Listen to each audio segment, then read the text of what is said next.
স্বাগত জানাই তোমাদের শিক্ষা দর্পণ চ্যানেলে। আজকের আলোচ্য বিষয় হলো টলম্যানের সাইন লার্নিং থিওরি। আজকে আমরা ক্লাসে টলম্যানের সাইন লার্নিং থিওরি এবং সেই রিলেটেড যে সমস্ত এমসিকিউ টাইপের কোশ্চেন হতে পারে সেগুলোকে নিয়ে আলোচনা করব। আমি তোমাদের আগের ক্লাসে আচনবাদী তত্ত্বর মধ্যে থর্নডাইক, প্যাভলভ, স্কিনার এছাড়া গেস্টাল্ট থিওরিও পড়িয়ে দিয়েছি। তোমরা যদি এগুলো না দেখে থাকো ডিসক্রিপশন বক্সে লিঙ্ক দিয়ে দেবো, তোমরা দেখে নিতে পারো। এছাড়া আমি পার্সোনালিটির বিভিন্ন তত্ত্বগুলো, এছাড়া ইন্টেলিজেন্সের বিভিন্ন তত্ত্বগুলো, এছাড়া সোশিওলজিক্যাল ফাউন্ডেশন অফ এডুকেশনের মধ্যে যে সমস্ত বিষয়গুলো অন্তর্ভুক্ত আছে সেই সমস্ত বিষয়গুলো ইন্ডিয়ান স্কুল, ওয়েস্টার্ন স্কুল এই সবগুলো আমার পড়ানো হয়ে গেছে। তোমরা যদি এগুলো না দেখে থাকো প্লেলিস্ট থেকে দেখে নিতে পারো। এছাড়া আমি প্রত্যেকদিন তোমাদের শর্ট ভিডিও আপলোড করে থাকি যেখানে আমি ইম্পর্টেন্ট কি পয়েন্টগুলো বলে থাকি। তোমরা যদি এগুলো না দেখে থাকো প্লেলিস্ট থেকে এগুলো দেখে নিতে পারো। আর আমার পড়ানো যদি তোমাদের ভালো লেগে থাকে চ্যানেলটা লাইক, শেয়ার এবং সাবস্ক্রাইব করতে ভুলবে না এবং পাশে থাকা বেল আইকনটি প্রেস করে দেবে, তাহলে আমি কোনো ভিডিও আপলোড করলে সবার আগে তোমাদের কাছে পৌঁছাবে। তাহলে শুরু করা যাক টলম্যানের সাইন লার্নিং থিওরি। ভিডিওটা স্কিপ না করে পুরো ভিডিওটা দেখার অনুরোধ রইল। আশা করি তোমাদের ভালো লাগবে।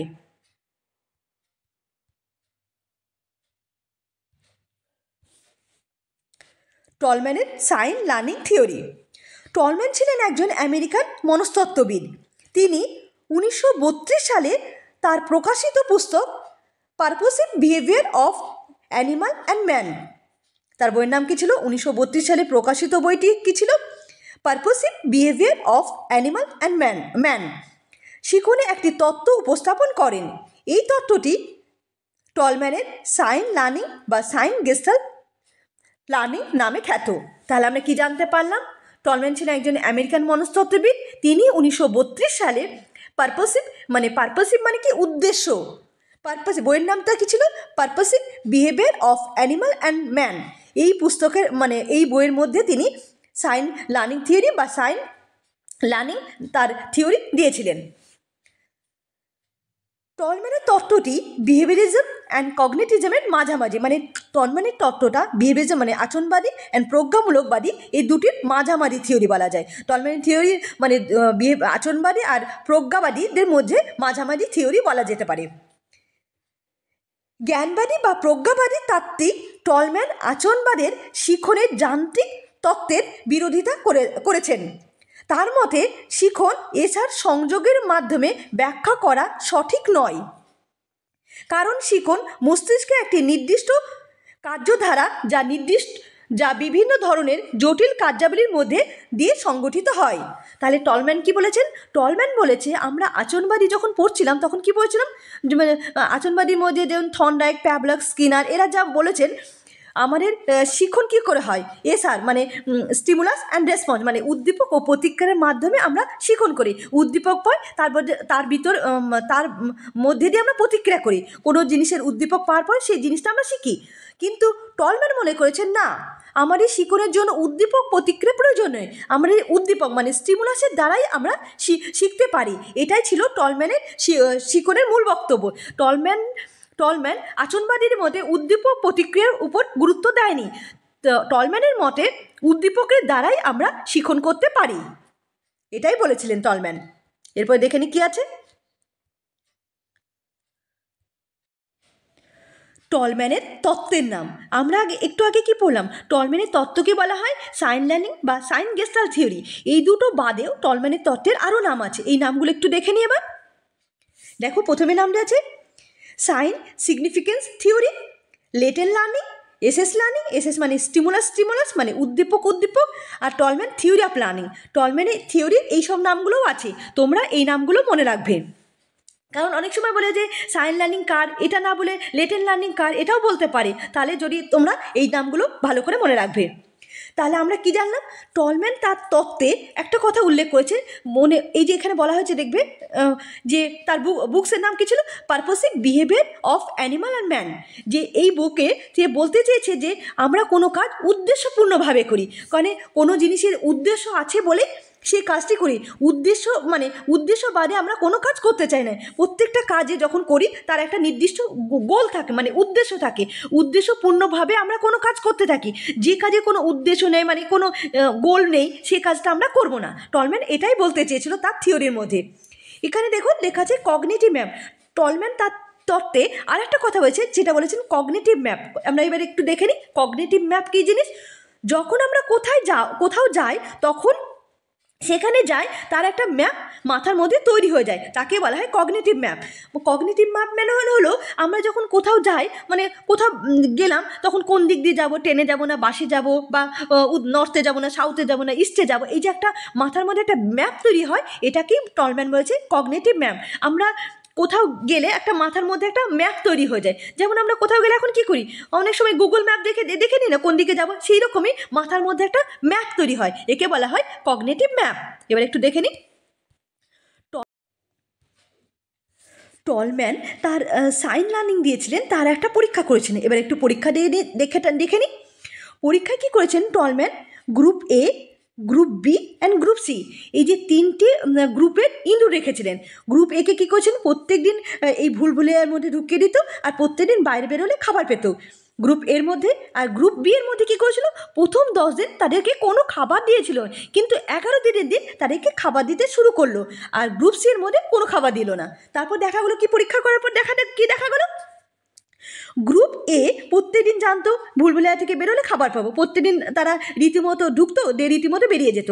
আর গ্রুপ বি প্রথমে 10 দিন যেহেতু খাবার পেত না, তারা বেরোতো না, কিন্তু যখন 11 দিনের দিন যখন দেখতে পেলো ভুলভুলাইয়া থেকে বেরোনোর পর যারা খাবার পেলো, তখন বুঝে নিল যে আমরা বেরোলেই খাবার পাবো। তখন গ্রুপ এ যতটা স্পিডে বেরোতো, গ্রুপ বি তার চেয়ে দ্রুত গতিতে বেরোতে শুরু করলো, কারণ গ্রুপ বি ভেবে নিল যে বেরোলেই আমরা খাবার পাবো, এর দ্বারা তারা তাড়াতাড়ি করে বেরোবে। আর গ্রুপ সি তো খাবার পাবে না বলে বেরোতো কিনা ভুলভুলাইয়ার মধ্যে ঘুরে বেড়াতো।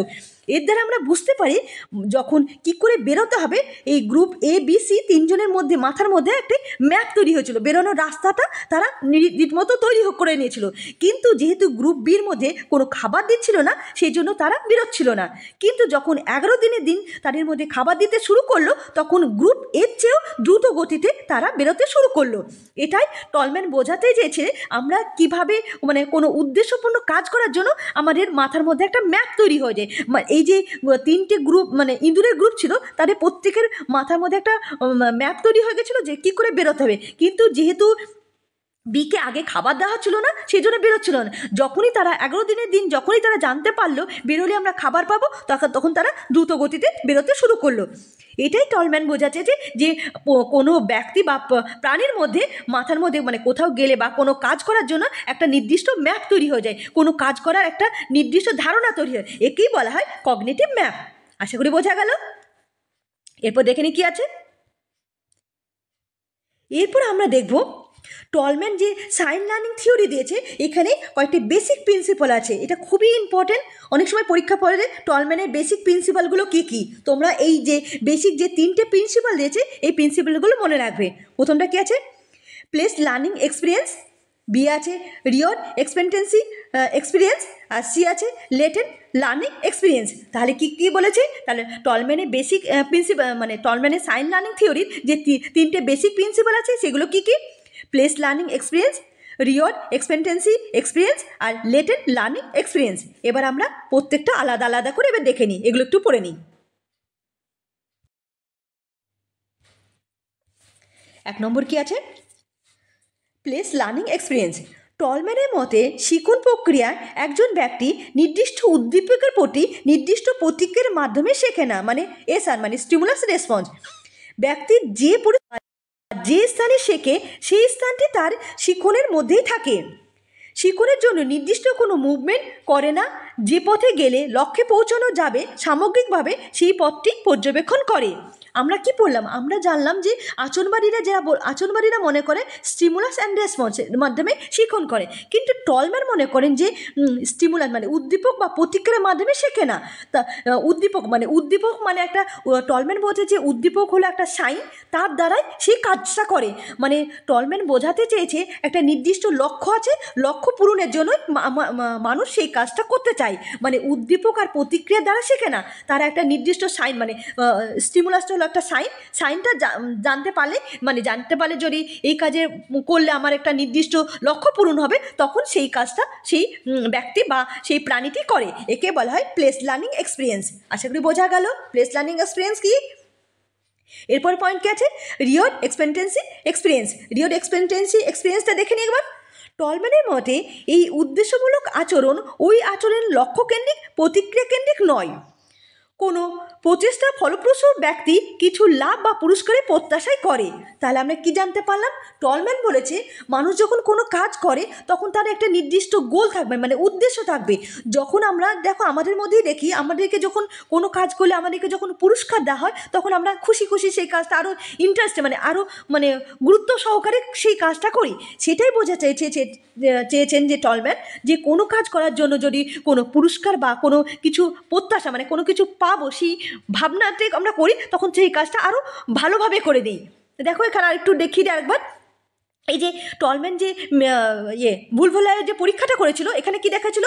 এই যে বি গ্রুপের ইঁদুরগুলোকে প্রথমে কোনো খাবার দিত না, কিন্তু 11 দিনের দিন যখন খাবার দিতে শুরু করলো, তখন বি গ্রুপটা তখন এ গ্রুপের চেয়ে দ্রুত গতিতে বেরিয়ে পড়লো। কারণ এই যে খাবারটা তাদের কাছে ছিল একটা পুরস্কার। যখন কোনো মানুষকে যখন কোনো জিনিস দেওয়া যায়, তখন সে আনন্দের আরও ইন্টারেস্টে গুরুত্ব সহকারে সেই কাজটা করে। এই ইঁদুরগুলোর মধ্যেও সেই সেম জিনিসটা হয়েছিল। প্রথমে তারা বেরোচ্ছিল না, কিন্তু যখনই জানতে পারলো যে বাইরে বেরোলে তাদের কাছে খাবার পাওয়া যাবে, তখন এই খাবারটা তাদের কাছে একটা পুরস্কার ছিল। সে জানতো যে বেরোলে খাবার পাবে, তখন তারা দ্রুত গতিতে বেরোতে শুরু করলো। সেটা বোঝানো চেয়েছে যে সেকেন্ড বেসিক প্রিন্সিপালটা কিছু রিওয়ার্ড এক্সপিরিয়েন্স, যখন কোনো কাজে একটা নির্দিষ্ট পুরস্কার থাকে, তখন সেই কাজটা মানুষ দ্রুত গতিতে করে।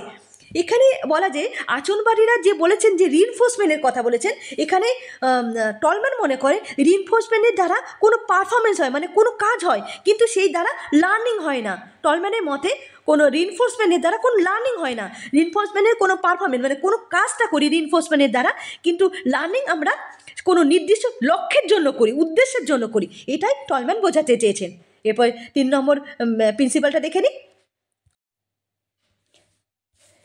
3 নম্বর হলো লেটেন্ট লার্নিং এক্সপিরিয়েন্স। টলম্যান এমন একটি শিখন শ্রেণীর কথা উল্লেখ করেন যা দীর্ঘ সময়ের জন্য সুপ্ত থাকতে পারে এবং এক সময় আচরণের মাধ্যমে তা প্রকাশ পায়। এই প্রকাশের জন্য প্রয়োজনীয় হয় সুযোগ এবং উপযুক্ত পেশনা। এই ধারণাটির উপর ভিত্তি করে বলা যায় যে শিখনের পাশ্চর্যের যে পুরস্কার বা রিইনফোর্সমেন্ট থাকবে, এটাই হবে এমন কোনো কথা নয়। তাহলে আমরা কি জানলাম? লেটেন্ট লার্নিং এক্সপিরিয়েন্সটা কী? লেটেন্ট কথা হলো সুপ্ত, হিডেন। আমাদের অনেক কাজ আছে যেগুলো আমাদের মধ্যে সুপ্ত অবস্থায় থাকে, কিন্তু অনেক সময় আমরা অনেক কাজ জানি, সেগুলো আমরা সুপ্ত অবস্থায় থেকে কিন্তু পরে আমরা সেই কাজটা করি। একে বলা হয় লেটেন্ট লার্নিং। যেমন তোমাদের একটা উদাহরণ দিই, একটা মেয়ে সব কাজ করতে জানে, সেই রান্না বান্না, বাসন মাজা, ঘর মোছা, A to Z কাজ জানে, কিন্তু সে করে না। সাপোজ ধরো কোনো দিন সে বাড়িতে মেড আসলো না, তখন সেই রান্না থেকে শুরু করে যত কাজ আছে সব কাজ করলো। এই যে পুরো কাজটা জানে কিন্তু করে না, তার যে রান্না করে, বাসন এই যে কাজগুলো সব কাজ সে জানে, এটা তার মধ্যে যে এই যে কাজগুলো তার মধ্যে সুপ্ত অবস্থায় ছিল। তার মধ্যে যে রান্না করা বা ঘরের যাবতীয় কাজ, তার মধ্যে সেই লার্নিংটা হয়েছে, কিন্তু সে করেনি। কিন্তু যেদিন মেয়ের আসলো না সেদিন সে করলো। এই যে তার মধ্যে যে শিখনটা সুপ্ত অবস্থায় থাকে, একে বলা হয় লেটেন্ট লার্নিং। যেমন আরেকটা উদাহরণ দিই, একজন লোক সে গাড়ি চালাতে জানে, কিন্তু সে ড্রাইভ করে না, কিন্তু কোনো একদিন করলো। এই যে ড্রাইভটা গাড়ি চালানো জানে কিন্তু সে করে না, যে ড্রাইভ করা তার যে শিখনটা সেটা সুপ্ত অবস্থায় ছিল, কিন্তু পরে সেটা করলো। এটাকে বলা হয় লেটেন্ট লার্নিং এক্সপিরিয়েন্স। আশা করি বোঝা গেল। এবার আমরা দেখব রিভাইজ। টলম্যান রিভাইজ টাইপ, যে 6টি রিভাইজ টাইপের কথা বলেছে, এবার একটু দেখে নেব।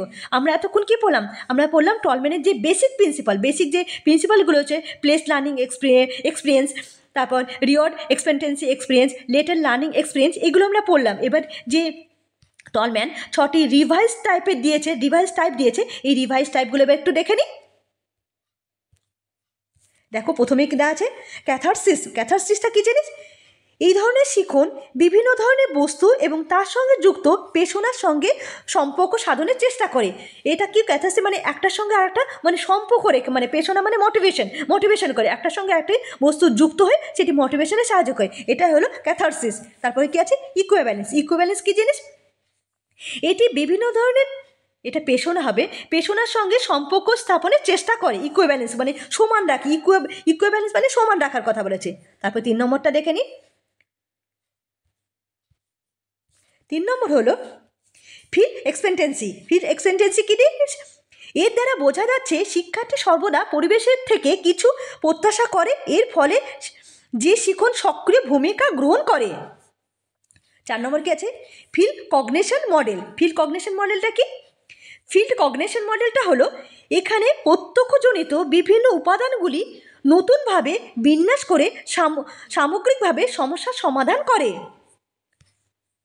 5 নম্বরে কি আছে, ড্রাইভ ডিসক্রিমিনেশন। ড্রাইভ ডিসক্রিমিনেশনটা কি? এক্ষেত্রে শিক্ষার্থী বিভিন্ন ধরনের ধারণাগুলি পরস্পরের সঙ্গে পৃথক করে একটি বেছে নিয়ে অগ্রসর হয়, মানে অনেক কটার মধ্যে সেই পৃথক করে মানে একটা নির্দিষ্ট পেশনা মানে মোটিভেশনকে গ্রহণ করছে, এটাকে বলে ড্রাইভ ডিসক্রিমিনেশন। মোটো প্যাটার্নটা কি? 6 নম্বর হলো মোটো প্যাটার্ন। এক্ষেত্রে বিভিন্ন ধরনের পেশনাযুক্ত আচরণ কোনো বিশেষ সক্রিয়তার সঙ্গে যুক্ত। তাহলে মোটো প্যাটার্ন কি? একটা পেশনের সঙ্গে আরেকটা পেশনে সক্রিয়ভাবে যুক্ত, তাকে বলা হয় মোটো প্যাটার্ন। তাহলে আমরা যে রিভাইজ করে যে টাইপগুলো দিয়েছি সেগুলো কী কী একবার দেখে নিই। প্রথমটা হলো ক্যাথারসিস, তারপর হলো ইকুইভ্যালেন্স, 3 আছে ফিল এক্সপেক্টেন্সি, 4 আছে ফিল কগনিশন মডেল, আর 5 আছে ড্রাইভ ডিসক্রিমিনেশন, আর 6 হলো মোটো প্যাটার্ন। তোমরা এই যে রিভাইজের যে 6টা টাইপ আছে সেই নামগুলো অবশ্যই মনে রাখবে। অনেক সময় দিয়ে যায় মানে বেসিক প্রিন্সিপাল আর রিভাইজ দিয়ে বলে দিল কোনটা বেসিক প্রিন্সিপাল বলো বা কোনটা রিভাইজ। টলম্যান যে রিভাইজ করে যে 6টা প্রিন্সিপাল দিয়েছে সেগুলো কী কী সেগুলো অনেক সময় বলে দেয়। তাহলে তোমরা যদি এই নামগুলো নাম মনে রাখো নাহলে পারবে না। তো প্রত্যেকটা নাম যে রিভাইজ করে যে 6টা প্রিন্সিপাল দিয়েছে মানে টাইপের কথা বলেছে সেই টাইপগুলো একটু দেখে নেবে। এরপর দেখে নি কী আছে। এরপর আমরা দেখব টলম্যান রিভাইজ করে যে 6টা টাইপের কথা বলেছে, 6 টাইপ রিভাইজ দিয়েছে, মানে রিভাইজে যে 6টা টাইপের কথা, যে এই টাইপগুলো কোন মনস্তাত্ত্বিক তত্ত্বের সঙ্গে যুক্ত সেগুলো আমরা দেখে নেব। এটা হলো সবচেয়ে বেশি ইম্পর্টেন্ট স্লাইড, কারণ প্রত্যেকবার পরীক্ষাতে মানে এই যে রিভাইজে যে ক্যাথারসিস বা ইকুইভ্যালেন্স বা ফিল এক্সপিরিয়েন্স বা ফিল কগনিশন বা ড্রাইভ ডিসক্রিমিনেশন আর মোটো প্যাটার্ন এগুলো কার তত্ত্বের সঙ্গে যুক্ত সেটা অনেক সময় পরীক্ষায় পড়ে। তো এগুলো তোমরা মনে রাখবে। যেমন দেখা যায় প্রথমটা দেখো, প্রথমটা আছে ক্যাথারসিস। ক্যাথারসিস ফ্রয়েডের তত্ত্বের সঙ্গে যুক্ত, এই ক্যাথারসিস কথাটি ফ্রয়েডের তত্ত্বের সঙ্গে যুক্ত আছে। তারপরে 2 নম্বর কি আছে, ইকুইভ্যালেন্স। ইকুইভ্যালেন্স স্কিনার তত্ত্বের সঙ্গে যুক্ত। তারপর আছে field experience. Field experience Kurt লিভিনের তত্ত্বের সঙ্গে যুক্ত। আর তারপর আছে ফিল কগনিশন গেস্টাল্ট তত্ত্বের সঙ্গে যুক্ত। আর ড্রাইভ ডিসক্রিমিনেশন হালের তত্ত্বের সঙ্গে যুক্ত। অ্যান্ড মোটো প্যাটার্ন হলো গুথারিস তত্ত্বের সঙ্গে যুক্ত। তাহলে তোমরা এটা অবশ্যই মনে রাখবে। পরীক্ষার হলে প্রত্যেক মানে পরীক্ষাতে যে কোনো টাইম এই কোশ্চেনগুলো দিয়ে দেয়, মানে ক্যাথারসিস কার তত্ত্বের সঙ্গে যুক্ত বা ইকুইভ্যালেন্স কার তত্ত্বের সঙ্গে মানে টলম্যানের যে রিভাইজ করে যে ইকুইভ্যালেন্সের কথা বলছে সেটি কার তত্ত্বের সঙ্গে মানে সিমিলারিটি রয়েছে, এই কথাগুলো অনেক সময় পরীক্ষাতে দেয়। তো তোমরা যদি এই নামগুলো না জানো তাহলে পারবে না পরীক্ষায়। তো এটা অবশ্যই তোমরা ভালো করে মনে রাখবে। তোমরা এটা এই এই স্লাইডটার একটা স্ক্রিনশট তুলে নিতে পারো। এরপরে দেখে নি কী আছে।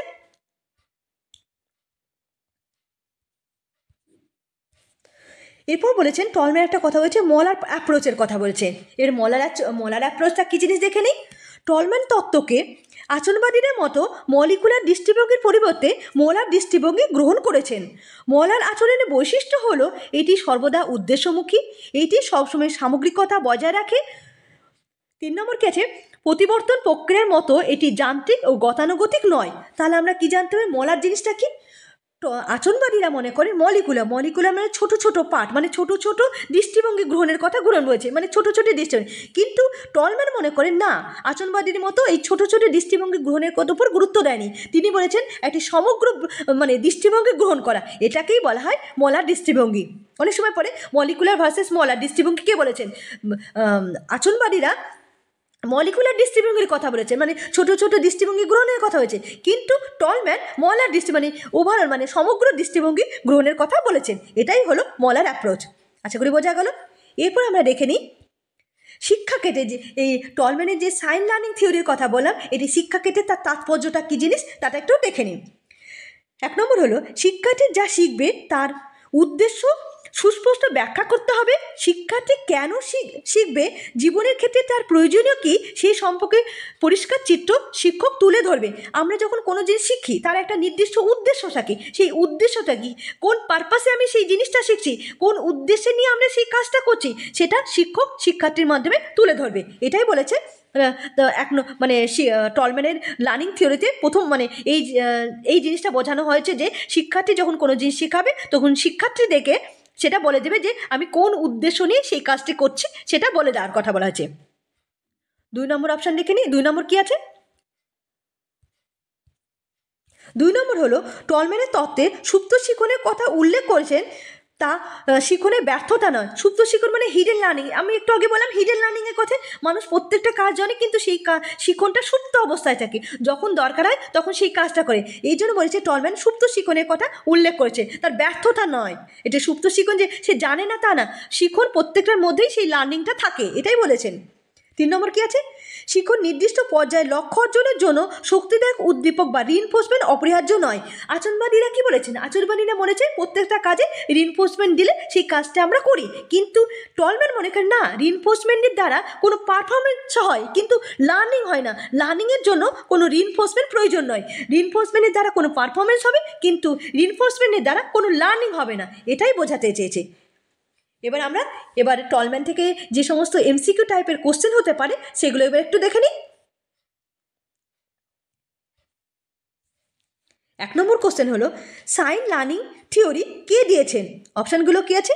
হাল, 2 নম্বর হলো টলম্যান, 3 নম্বর হলো স্কিনার, আর 4 নম্বর হলো থর্নডাইক। আশা করি তোমরা সবাই জানো সাইন লার্নিং থিওরি কে দিয়েছেন। সাইন লার্নিং থিওরি টলম্যান দিয়েছেন। আশা করি বোঝা গেল। এরপরে কোশ্চেনটা দেখে নিই। 2 নম্বর কোশ্চেন দেখে নিই। লেটেল লার্নিং কী ধরনের শিখন? 1 নম্বর হলো কগনেটিভ, 2 আছে try and error learning, C আছে, এটা স্পেলিংটা ভুল আছে, PAIR অ্যাসোসিয়েশন লার্নিং, আর ডি আছে লার্নিং বাই ইনসাইড। তাহলে লেটেল লার্নিং কী ধরনের লার্নিং? এটা হলো কগনেটিভ লার্নিং। 3 নম্বর কোশ্চেনটা দেখে নিই। 3 নম্বর কোশ্চেন হলো মলার ভার্সেস মলিকুলার অ্যাপ্রোচ কে দিয়েছেন? অপশান কী আছে? এ আছে টলম্যান, বি আছে থর্নডাইক, সি আছে স্কিনার, আর ডি আছে হাল। তাহলে মলার ভার্সেস মলিকুলার কে দিয়েছেন? এটা দিয়েছেন টলম্যান। এরপর 4 নম্বর কোশ্চেন দেখে নিই। 4 নম্বর কোশ্চেন হলো which are the following list reflect the basic for Tolman sign gestalt learning select for the code. এবার টলম্যানের যে টলম্যান যে বেসিক লার্নিং দিয়েছে তার কোডগুলো দেওয়া আছে, সেটা বের করতে বলেছে। বেসিক লার্নিংগুলো কী কী সেটা বলতে বলেছে। 1 নম্বর কী আছে? Experiment on maze learning, B আছে প্লেস লার্নিং এক্সপিরিয়েন্স, সি আছে রিওয়ার্ড এক্সপেক্টেন্সি এক্সপিরিয়েন্স, ডি আছে হ্যাবিট ফ্যামিলি হায়ারার্কি, আর ডি আছে লেটার লার্নিং এক্সপিরিয়েন্স। তাহলে আমরা কী জানি বেসিক লার্নিংগুলো কী কী? Place learning, reward learning and latent learning. তাহলে কোনটা কোনটায় আছে? 2, 3 অ্যান্ড 5। 2, 3, 5 কোথায় আছে দেখে নিই একটু। 2, 3, 5 এই তো 3 নম্বর অ্যান্সারটা হবে। তাহলে বেসিক প্রিন্সিপালে পরীক্ষা হলে না এরকম টাইপেরই কোশ্চেন দেবে, যে অনেক করে দিয়ে দেবে তো কোনগুলো বেসিক লার্নিং বা কোনগুলো রিভাইজ লার্নিং সেগুলো বের করো। এটা তোমরা যদি এগুলো না জানো, মানে basic learning, place learning, reward learning বা লেটেল লার্নিং, এগুলোকে বেসিক লার্নিং বলে, তাহলে না জানো তাহলে পারবে না। তোমরা এই নামগুলো অবশ্যই মনে রাখবে। তারপর হচ্ছে 5 নম্বর কোশ্চেনটা দেখে নিই। 5 নম্বর কোশ্চেন হলো in the 6 basic type of learning as given by Tolman in his later theoretical article, which one in similar to Skinner conditional reinforce, মানে কি বলছে স্কিনারের যে স্কিনারের সঙ্গে সিমিলার কোন, মানে টলম্যানের কোন তত্ত্বটা স্কিনারের সঙ্গে সিমিলার সেটা বের করতে বলেছে। আচ্ছা দেখো অপশানে রয়েছে ক্যাথারসিস, 2 আছে ইকুয়াল বিলিফ লার্নিং, 3 আছে ফিল কগনেশন মডেল, আর ডি আছে নান অফ অ্যাবাভ। তাহলে কোনটা স্কিনারের সঙ্গে সিমিলার আছে? টলম্যানের তত্ত্বের সঙ্গে স্কিনারের তত্ত্বের সিমিলার কোন তত্ত্বটা? এটা হবে বি, ইকুয়াল বিলিফ লার্নিং। এটা তোমাদেরকে পড়ানোর সময় বলে দিয়েছিলাম যে কোন তত্ত্ব, দেখো আরেকবার একটু দেখিয়ে দিই। দেখো এখানে দিয়েছিলাম এই যে ছকটা, এই যে ক্যাথেসিভ ফয়েডের সঙ্গে, তারপর ইকোব্যালেন্স স্কিনারের সঙ্গে, এটা এই যে এখানে কোশ্চেনটা দিয়েছে, এটাও এরকম টাইপেরই কোশ্চেন তোমাদের পরীক্ষার হলে পড়বে। তোমরা এইগুলো ভালো করে মনে রাখবে। তারপর 6 নম্বর কোশ্চেনটা দেখে নিই। 6 নম্বর কোশ্চেন হলো পরীক্ষামূলক মনোবিজ্ঞানের জনককে। এটা টলম্যানের কোশ্চেন না, কিন্তু তাও আমি দিয়েছি কারণ সাইকোলজি পড়াচ্ছি, সাইকোলজির জনককে জানা দরকার, সেই জন্য দিয়েছি। ফাদার অফ এক্সপিরিয়েন্স সাইকোলজি কে? এখানে অপশানগুলো দেখে নিন। বুন্ড, ফয়েড, সি আছে জেমস, আর ডি আছে টিচেরার। তাহলে কোনটা তার জনক বলা হয়? এটার অ্যাকশন এটার 6 নম্বরের অ্যান্সার হবে বুন্ড, এ। আশা করি বোঝা গেল। তাহলে আমাদের টলম্যান শেষ হয়ে গেল। টলম্যান থেকে আমরা কী কী পড়লাম? টলম্যানের যে থিওরিগুলোর নাম তোমরা একটু ভালো করে মনে রাখবে। টলম্যানের থিওরি, সাইন গেস্টাল বা সাইন লার্নিং বা সাইন গেস্টাল বাদেও যেসব নাম আছে, এসব থিওরি বা লেটেন লার্নিং কার থিওরিকে বলা হয় এগুলো। তারপরে টলম্যানের বিশেষ করে কগনিটিভ ম্যাপ, অনেক সময় বলে কার তত্ত্বকে কে কগনিটিভ ম্যাপের কথা বলেছে, যে টলম্যান যে কগনিটিভ ম্যাপের কথা বলেছে, এটা অনেক সময় পরীক্ষাতে বলে। তাছাড়া basic principal, most important basic principal, যে তিনটে যে বেসিক প্রিন্সিপাল হচ্ছে প্লেস লার্নিং, রিওয়ার্ড এক্সপেন্টেন্সি এক্সপিরিয়েন্স বা লেটেন লার্নিং এক্সপিরিয়েন্স, এই তিনটে। আর রিভাইজ করে যে ছটা নেওয়া হয়েছে, এই ছটা বিশেষ করে এইটা বিশেষ করে যে ছটা রিভাইজ করেছে সেটা কার তত্ত্বের সঙ্গে যুক্ত, সেটা অবশ্যই পরীক্ষায় এটার জন্য খুবই ইম্পর্টেন্ট। এখান থেকে কোশ্চেন পড়ে। আর তাছাড়া আমি যে কোশ্চেনগুলো করলাম এইরকম টাইপেরই কোশ্চেন পড়বে। তোমরা যদি এই স্লাইডটা ভালো, মানে এই ভিডিওটা ভালো করে দেখো, তোমরা টলম্যান থেকে যে কোনো কোশ্চেন দিলে তোমরা পারবে। আশা করি তোমাদের মানে বুঝতে পেরেছো। আর আমার পড়ানো যদি তোমাদের ভালো লেগে থাকে, চ্যানেলটা লাইক, শেয়ার, সাবস্ক্রাইব করতে ভুলবে না। ধন্যবাদ।